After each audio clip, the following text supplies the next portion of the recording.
Aujourd'hui, dans le bistrot de Limo, quelles sont les étapes pour l'inspection en bâtiment?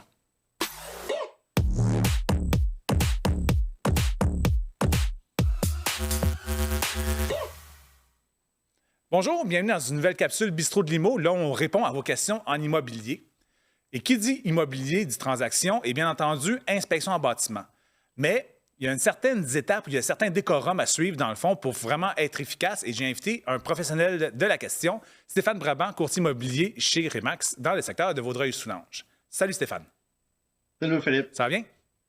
Oui, ça va bien, toi? Super, mais c'est certain que j'ai des questions pour toi comme d'habitude. Fait qu'on fait venir un inspecteur, mais honnêtement, comment ça devrait se dérouler tout ça? Écoute, c'est sûr, l'inspecteur, toute la portion inspection, hein, on a la sélection à faire, tout ça. Après, on va avoir l'inspection, la portion rapport. Sauf que dans l'inspection, il y a une méthodologie dans laquelle notre inspecteur va fonctionner. Présentement, j'ai Fred Greffard avec nous d'inspecteur, pour moi, qui est un très bon inspecteur que j'utilise assez souvent et que je recommande à mes clients. Donc, Fred, est-ce que tu veux élaborer un peu plus sur les différentes étapes? Oui, absolument. En fait, chez nous, la façon que ça se passe, la première étape, c'est la prise de contact entre le client et les adjointes administratives au bureau. Alors, tous les filles au bureau ont des formations d'inspecteurs en bâtiment, peuvent répondre à leurs questions comme si elles faisaient du terrain toutes les semaines. Elles sont vraiment très compétentes. Alors, ils vont expliquer en gros déjà comment ça va se passer, un peu les limitations, les étapes d'inspection. Alors, ils vont recevoir par courriel une norme de pratique, bon bref, tout ce qu'ils ont à savoir par rapport à l'inspection. Ensuite de ça, sur place, la journée de l'inspection, de la façon dont ça se passe, moi, je tiens, puis c'est vraiment primordial, que l'acheteur soit présent cette journée. Il faut qu'il soit là, il faut qu'il me suive à côté de moi tout le long, que je puisse lui montrer, lui expliquer, puis qu'il voit ce que je vais inscrire au rapport. Il faut que quand il quitte la maison, il faut qu'il n'y ait aucune surprise quand le rapport rentre par la suite. Ça, c'est super important. Fait que là, quand il arrive, moi, ça fait déjà une demi-heure que je suis là, j'arrive toujours d'avance. Fait que là, il est sûr qu'il est en retard, il est sur le gros nerf. Fait que là, je vais le chercher, j'en prends soin, je m'organise, je lui explique. T'es pas en retard? Voici comment ça va se passer, j'arrive d'avance, j'aime ça faire à l'extérieur tout seul. Je te rassure, on parle un peu. Là, puis là, j'aime ça savoir un peu de son background, puis d'où est-ce qu'il vient, puis ce qu'il va faire. Fait que là, j'apprends à connaître mon client, je le rassure, le niveau de stress baisse un peu. Fait que c'est un peu, ça, c'est comme l'entrée en matière. Ça fait que, idéalement, Fred, il ne faut pas voler le punch, il ne faut pas leur dire que tu es là une demi-heure d'avance. Ben non, j'aurais pas dû le dire, mais bon, bref, c'est fait. Ouais, là, je vais être obligé d'arriver une heure d'avance pour pas me faire tard. Là, je fais des faits. Bon, une fois que le client arrive, là, je lui explique comment le reste de l'inspection va arriver, parce que c'est important qu'il le sache. Pour ces gens-là, généralement, c'est once in a lifetime. Ça n'arrive pas 15 fois dans une vie où est-ce qu'on fait une inspection bâtiment, ils ne savent pas trop à quoi s'attendre. Alors, je prends le temps de leur expliquer. À l'extérieur, puis des fois, ça se passe au début, des fois, ça se passe à la fin, à l'extérieur, dépendant comment les choses se passent.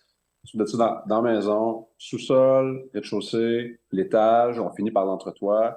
Puis comme j'ai mentionné précédemment, là, je veux m'assurer que les clients, tout le long de l'inspection, va être à côté de moi. Il faut qu'ils soient là, il faut qu'ils voient, il faut qu'ils comprennent. C'est super important. C'est un peu comme ça que les étapes de l'inspection se passent. Alors, en grosso modo. Ouais. Fantastique.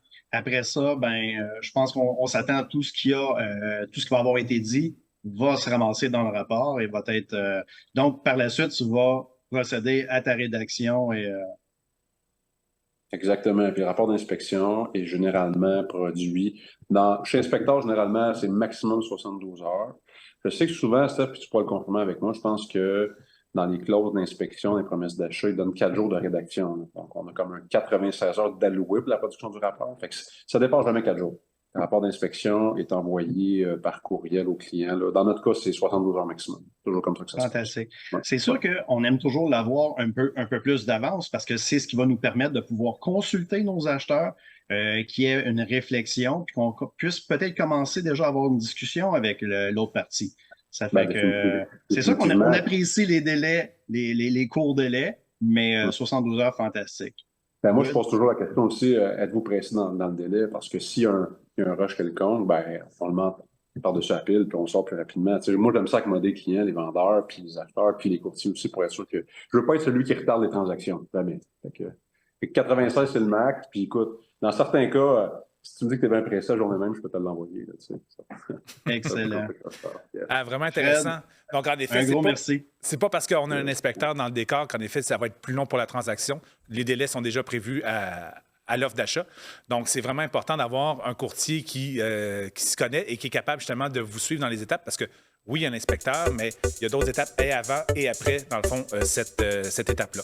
Donc, suivez les réseaux sociaux de Stéphane et de Inspecteur. Vous allez avoir d'autres réponses à vos questions sur l'immobilier. Et entre-temps, une autre capsule de Bistrot de Limo, c'est certain, qui s'en vient pour vous. Merci.